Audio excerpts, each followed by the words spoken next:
27 फरवरी को आने वाली आम्ल की एकादशी, कुत्ते को चुपके से खिला देना, 7 पुश्तों तक धन की बारिश होगी। भक्तों, क्या आपने कभी सोचा है कि कुछ घर अचानक से रंक से राजा कैसे बन जाते हैं? उनके पास ऐसा कौन सा गुप्त ज्ञान होता है जो आम लोगों से हमेशा छिपा कर रखा जाता है? ऐसा ज्ञान जिसे सदियों से हमारे ऋषि मुनियों ने केवल योग्य शिष्यों को ही दिया। 27 फरवरी को आने वाली आम्ल की एकादशी कोई साधारण दिन नहीं है। इस दिन ब्रह्मांड में कुछ ऐसी ऊर्जाएं सक्रिय होती हैं जो इंसान के भाग्य का पूरा चक्र पलट कर रख सकती हैं। यह एक ऐसा शक्तिशाली दिन है जब कुत्ते को खिलाई गई एक साधारण सी चीज आपके और आपके परिवार के 7 जन्मों की दरिद्रता को भस्म कर सकती है। आपकी आने वाली 7 पीढ़ियां उस धन और सुख का भोग करेंगी जिसकी आपने कभी केवल कल्पना की होगी। लेकिन वह एक चीज क्या है और उसे किस समय किस दिशा में मुख करके खिलाना है, ये एक ऐसा रहस्य है जिसे जानने के बाद आप खुद पर विश्वास नहीं कर पाएंगे। एक छोटी सी चूक इस अचूक उपाय को नष्ट कर सकती है। इसलिए इस पूरे रहस्य को गहराई से समझना बहुत आवश्यक है। आज तक आपने एकादशी के कई व्रत और नियम सुने होंगे, लेकिन जिस रहस्य पर से आज पर्दा उठने वाला है वह आपके जीवन की दिशा और दशा दोनों को हमेशा के लिए बदल देगा। उस विशेष उपाय और उस गुप्त चीज के बारे में हम इस पूरी चर्चा के उस हिस्से में जानेंगे जहां भगवान विष्णु ने स्वयं काल भैरव को एक गुप्त वरदान दिया था। इसलिए अपने मन को एकाग्र करें और इस रहस्यमय ज्ञान की गहराइयों में हमारे साथ उतरें। सनातन धर्म में एकादशी का व्रत सभी व्रतों में सर्वश्रेष्ठ माना गया है, लेकिन फाल्गुन मास के शुक्ल पक्ष की आम्ल की एकादशी का महत्व कुछ और ही है। पुराणों के अनुसार जब सृष्टि के निर्माण के लिए भगवान विष्णु के नाभि कमल से ब्रह्मा जी की उत्पत्ति हुई, तो ब्रह्मा जी के मन में यह प्रश्न उठा कि वह कौन है और उनकी उत्पत्ति का कारण क्या है। सत्य को जानने के लिए उन्होंने भगवान विष्णु की कठोर तपस्या शुरू कर दी। उनकी तपस्या से प्रसन्न होकर जब भगवान श्री हरि विष्णु उनके सामने प्रकट हुए तो उन्हें देखकर ब्रह्मा जी भावुक हो गए और उनके नेत्रों से प्रेम के आंसू छलक पड़े। ब्रह्मा जी के वे ही आंसू जब पृथ्वी पर गिरे तो उनसे आंवले के पेड़ की उत्पत्ति हुई। यही कारण है कि आंवले के पेड़ को इतना पवित्र माना जाता है और आम्ल की एकादशी के दिन इसकी पूजा करने से साक्षात भगवान विष्णु और माता लक्ष्मी का आशीर्वाद प्राप्त होता है। लेकिन यह तो केवल एक सामान्य कथा है जो आप सभी जानते हैं। असली रहस्य तो इसके बाद शुरू होता है। जब आंवले का पेड़ उत्पन्न हुआ तो ब्रह्मांड की नकारात्मक शक्तियों ने उस पवित्र वृक्ष को नष्ट करने का प्रयास किया। तब उस वृक्ष की रक्षा के लिए भगवान शिव के रौद्र रूप काल भैरव ने अपने वाहन श्वन यानी कुत्ते को उस वृक्ष की जड़ में पहरा देने के लिए नियुक्त किया। यही वह गुप्त कड़ी है जो आम्ल की एकादशी और कुत्ते के बीच के गहरे रहस्य को जोड़ती है। हमारे वेदों और पुराणों में कुत्ता केवल एक जानवर नहीं है, वह काल भैरव का वाहन है और यमराज के मार्ग का रक्षक है। यमराज के पास श्याम और सबल नाम के 2 भयंकर श्वान हैं जो मृत्यु के बाद जीवात्मा को सही मार्ग दिखाते हैं। इतना ही नहीं, ज्योतिष शास्त्र में कुत्ते को राहु और केतु का साक्षात रूप माना गया है। केतु जो रहस्य का, तंत्र का और अचानक मिलने वाले धन का कारक है। जब आप 27 फरवरी की इस विशेष आम्ल की एकादशी के दिन कुत्ते को वह एक खास चीज खिलाते हैं तो आप केवल एक जानवर का पेट नहीं भरते, बल्कि आप सीधे काल भैरव, यमराज और भगवान विष्णु की संयुक्त ऊर्जाओं को जागृत कर देते हैं।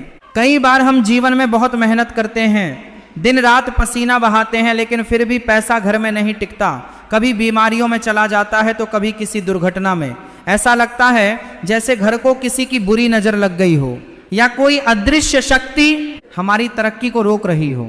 इसका सबसे बड़ा कारण हमारे पितरों का रुष्ट होना या फिर कुंडली में राहु और केतु का भयानक श्राप हो सकता है, जिसे पितृदोष या कालसर्प दोष भी कहते हैं। जब तक ये दोष शांत नहीं होते, इंसान चाहे जितनी भी दौड़ भाग कर ले वो कभी बड़ा आदमी नहीं बन सकता। लेकिन आम्ल की एकादशी का यह गुप्त उपाय आपके इन सभी अदृश्य बंधनों को एक ही झटके में काट देता है। प्राचीन काल की एक अत्यंत रहस्यमयी कथा इस बात का प्रमाण है। चैत्ररथ नाम का एक प्रतापी राजा था जो भगवान विष्णु का परम भक्त था। उसके राज्य में सभी लोग आम्ल की एकादशी का व्रत करते थे और आंवले के पेड़ की पूजा करते थे। एक बार एकादशी के दिन राजा अपनी पूरी प्रजा के साथ आंवले के वृक्ष के पास रात्रि जागरण कर रहा था। उसी रात वहां एक बहेलिया आया वह बहेलिया बहुत ही क्रूर था और उसका पूरा जीवन जीव हत्या और पाप कर्मों में बीता था। वह भूख और प्यास से तड़प रहा था और शिकार की तलाश में वहां पहुंचा था, लेकिन वहां विष्णु भक्तों की भीड़ देखकर वह रुक गया और छिपकर उस जागरण को देखने लगा। भूख से बेहाल उस बहेलिये ने अनजाने में ही पूरी रात भगवान विष्णु की कथा सुनी और भूखा प्यासा रहकर एकादशी का रात्रि जागरण कर लिया। लेकिन कथा का वो हिस्सा जिसे अक्सर लोग छोड़ देते हैं वो ये है कि उस रात उस बहेलिये के पास एक भूखा और बीमार कुत्ता भी आकर बैठ गया था। बहेलिये के पास एक सूखी रोटी का टुकड़ा बचा था। उसने सोचा कि मैं तो पापी हूं और मेरा जीवन तो वैसे भी नरक है। उसने अपने हिस्से की वह सूखी रोटी उस तड़पते हुए कुत्ते को खिला दी। उस रात की सुबह होते ही वह बहेलिया और वह कुत्ता दोनों अपने प्राण त्याग देते हैं। लेकिन आंवले की एकादशी के अनजाने व्रत, आंवले के वृक्ष की ऊर्जा और एक भूखे श्वान को भोजन कराने के महान कर्म के कारण उस पापी बहेलिये के सारे जन्मों के पाप जलकर राख हो गए।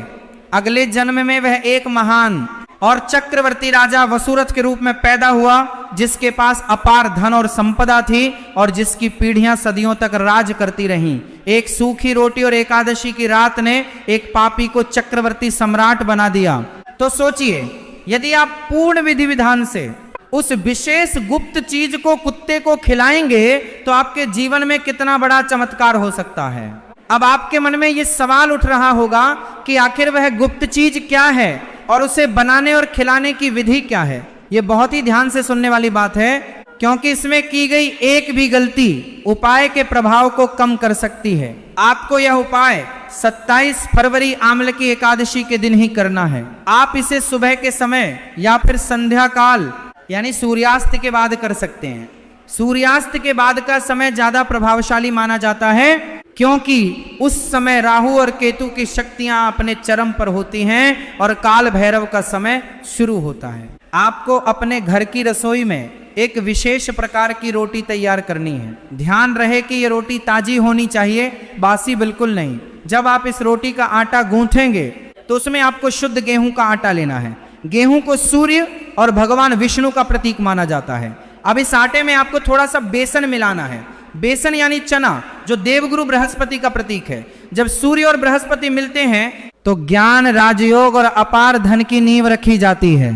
अब इस आटे को गूंथते समय आपको इसमें एक चुटकी हल्दी और थोड़े से काले तिल मिलाने हैं। हल्दी भगवान विष्णु को अत्यंत प्रिय है, जो आपके घर में शुभता लाएगी। और काले तिल, ये काले तिल ही वो सबसे रहस्यमयी सामग्री है जो आपके पूर्वजों के हर प्रकार के कर्ज और आपके ऊपर मंडरा रहे हर संकट को सोख लेंगे। काले तिल सीधे भगवान विष्णु के पसीने से उत्पन्न हुए माने जाते हैं और ये राहु केतु के हर दुष्प्रभाव को शांत करने की अचूक दवा हैं। अब इस आटे की एक बड़ी सी रोटी बना लें। रोटी जब सिक जाए तो उसे गैस से उतार कर एक साफ प्लेट में रख लें। अब इस रोटी के ऊपर आपको शुद्ध सरसों का तेल लगाना है। सरसों का तेल शनिदेव का प्रतीक है।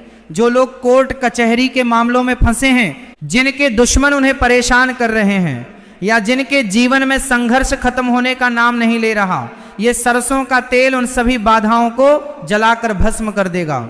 अब इस सरसों के तेल लगी रोटी के ठीक बीच में आपको गुड़ का एक छोटा सा टुकड़ा रखना है। गुड़ सूर्य और मंगल का प्रतीक है, जो आपको समाज में मान सम्मान और एक राजा जैसी ऊर्जा प्रदान करेगा। यह विशेष रोटी अब कोई साधारण भोजन नहीं है। यह एक ऐसा तांत्रिक और वैदिक यंत्र बन चुकी है जिसमें नवग्रहों की शक्तियां और भगवान विष्णु का आशीर्वाद समाहित है। अब इस रोटी को लेकर आपको अपने घर के बाहर जाना है। ये ध्यान रखें कि जब आप ये उपाय कर रहे हो तो आपके मन में पूर्ण श्रद्धा होनी चाहिए और किसी के प्रति कोई द्वेष या क्रोध नहीं होना चाहिए। आपको किसी ऐसे कुत्ते को खोजना है जो आपके घर का पाला हुआ ना हो। वह सड़क का या बाहर का कुत्ता होना चाहिए। यदि आपको काले रंग का कुत्ता मिल जाए तो यह सबसे उत्तम है, क्योंकि काला कुत्ता सीधे काल भैरव का रूप माना जाता है। लेकिन यदि काला कुत्ता न मिले तो आप किसी भी रंग के कुत्ते को ये रोटी खिला सकते हैं। जब आप कुत्ते के सामने इस रोटी को रखें तो आपको अपना मुख दक्षिण दिशा की ओर रखना है। दक्षिण दिशा यमराज और पितरों की दिशा मानी जाती है। कुत्ते के सामने वह रोटी रखते हुए आपको मन ही मन अपने पितरों को याद करना है और भगवान विष्णु और काल भैरव से अपने सभी कष्टों को दूर करने की प्रार्थना करनी है। आपको मन में यह भाव रखना है कि आप यह भोजन किसी जानवर को नहीं बल्कि साक्षात ईश्वरीय शक्ति को अर्पित कर रहे हैं। यदि कुत्ता उस रोटी को तुरंत खा लेता है तो समझ लीजिए कि आपकी प्रार्थना उसी क्षण स्वीकार हो गई है और आपके पितरों ने आपको अपना आशीर्वाद दे दिया है। आपके जीवन से दरिद्रता का अंत उसी पल से शुरू हो जाता है। यदि कुत्ता उसे सूंघ कर छोड़ दे तो निराश ना हो, इसका अर्थ है कि आपके कष्ट थोड़े गहरे हैं और आपको निरंतर अच्छे कर्म करने की आवश्यकता है। आप वह रोटी वहीं छोड़ दें, कोई ना कोई जीव उसे अवश्य ग्रहण कर लेगा। इस उपाय को करते समय कुछ बातों का विशेष ध्यान रखना पड़ता है। पहली बात, जब आप कुत्ते को ये रोटी खिलाने जाएं तो कोई आपको टोके नहीं। यदि कोई आपसे पूछता है कि आप क्या कर रहे हैं तो आप उसे पहले से बता सकते हैं, लेकिन उपाय करते समय मौन रहना सबसे अच्छा है। दूसरी बात, इस रोटी को कभी भी झूठे हाथों से न बनाएं और न ही कुत्ते को झूठा भोजन दें। कई लोग अपने घर का बचा हुआ या खराब भोजन कुत्तों को डाल देते हैं और फिर सोचते हैं कि उनका भला क्यों नहीं हो रहा। याद रखिए, खराब भोजन देकर आप पुण्य नहीं बल्कि पाप कमा रहे हैं। देवताओं और उनके वाहनों को हमेशा शुद्ध और पवित्र चीजें ही अर्पित की जाती हैं। आम्ल की एकादशी का यह दिन एक ऐसा स्वर्णिम अवसर है जो साल में केवल एक बार आता है। इस दिन आंवले के पेड़ की पूजा का भी उतना ही महत्व है। यदि संभव हो तो इस दिन आंवले के पेड़ की जड़ में थोड़ा सा कच्चा दूध और जल अवश्य चढ़ाएं। उसके पास एक घी का दीपक जलाएं और उसकी 7 परिक्रमा करें। ऐसा करने से भगवान विष्णु और माता लक्ष्मी आपके घर में स्थायी रूप से निवास करते हैं। और जब इस पूजा के साथ आप कुत्ते को वह विशेष रोटी खिलाने का उपाय जोड़ देते हैं तो ये एक अजय चक्रव्यूह बन जाता है जिसे दुनिया की कोई भी नकारात्मक शक्ति भेद नहीं सकती। कल्पना कीजिए उस जीवन की जहां आपके पास धन की कोई कमी न हो, आपके रुके हुए काम अपने आप बनने लगें, आपके बच्चे और आपकी आने वाली पीढ़ी एक ऐसा सुरक्षित और समृद्ध जीवन जिए जिसमें उन्हें कभी किसी के आगे हाथ न फैलाना पड़े। ये सब कोई जादू नहीं है बल्कि ये हमारे ब्रह्मांड का विज्ञान है। जब हम सही समय पर सही ऊर्जाओं के साथ जुड़कर सही कर्म करते हैं तो प्रकृति खुद ब खुद हमारे लिए सफलता के रास्ते खोलने लगती है। कुत्ता एक बहुत ही संवेदनशील प्राणी होता है। वह उन ऊर्जाओं को देख और महसूस कर सकता है जिन्हें हमारी इंसानी आंखें नहीं देख सकती। जब आप उसे वह तिल और गुड़ वाली रोटी खिलाते हैं तो वह केवल भोजन ग्रहण नहीं करता बल्कि वह आपके चारों ओर मौजूद उस नकारात्मक आभा मंडल को अपने अंदर खींच लेता है जो आपको आगे बढ़ने से रोक रहा है। यही कारण है कि प्राचीन समय में राजा महाराजा अपने महलों के बाहर कुत्तों को भोजन कराने की विशेष व्यवस्था करते थे। वे जानते थे कि जब तक ये मूक जीव तृप्त हैं उनके राज्य पर कोई भी विपत्ति नहीं आ सकती। 27 फरवरी का यह दिन अब आपके सामने है। ब्रह्मांड ने आपको एक अवसर दिया है अपनी किस्मत की चाबी को घुमाने का। इस जानकारी को केवल सुनकर भूल मत जाइएगा। बहुत से लोग अच्छी बातें सुनते हैं लेकिन जब करने की बारी आती है तो आलस कर जाते हैं या भूल जाते हैं। जो इंसान समय की शक्ति को पहचान लेता है वही जीवन में बड़ा मुकाम हासिल करता है। आम्ल की एकादशी के इस पावन पर्व पर अपनी पूरी श्रद्धा और विश्वास के साथ इस उपाय को करें। अपने हृदय में भगवान विष्णु और माता लक्ष्मी का ध्यान करें। आप देखेंगे कि कुछ ही दिनों में आपके जीवन में चमत्कारिक बदलाव आने शुरू हो जाएंगे। धन आगमन के ऐसे नए रास्ते खुलेंगे जिनके बारे में आपने कभी सोचा भी नहीं होगा। आपकी आने वाली पीढ़ियां आपके इस एक कर्म के लिए हमेशा आपकी जड़ी रहेंगी और आप एक ऐसा साम्राज्य खड़ा कर पाएंगे जो 7 पीढ़ियों तक राज करेगा। इस रहस्यमय ज्ञान को अपने तक ही सीमित न रखें, इसे अपने मन में गहराई से उतारें और इस पर अमल करें। ब्रह्मांड के रहस्य अनंत हैं और जो इन रहस्यों को समझ लेता है वह संसार के मायाजाल को पार कर जाता है। भगवान श्री हरि विष्णु की कृपा आप और आपके पूरे परिवार पर सदैव बनी रहे। आपके घर में धन धान्य और सुख शांति का वास हो। इसी मंगल कामना के साथ हम आज की इस रहस्यमयी और ज्ञानवर्धक यात्रा को यहीं विराम देते हैं। यदि आप चाहते हैं कि हम आपके लिए ऐसे ही और भी गूढ़ रहस्य और उपाय लेकर आएं जो आपके जीवन को एक नई दिशा दे सकें तो अपने विचार हमें अवश्य बताएं। याद रखें, एक छोटा सा उपाय आपके जीवन की सबसे बड़ी जीत बन सकता है। जय श्री हरि।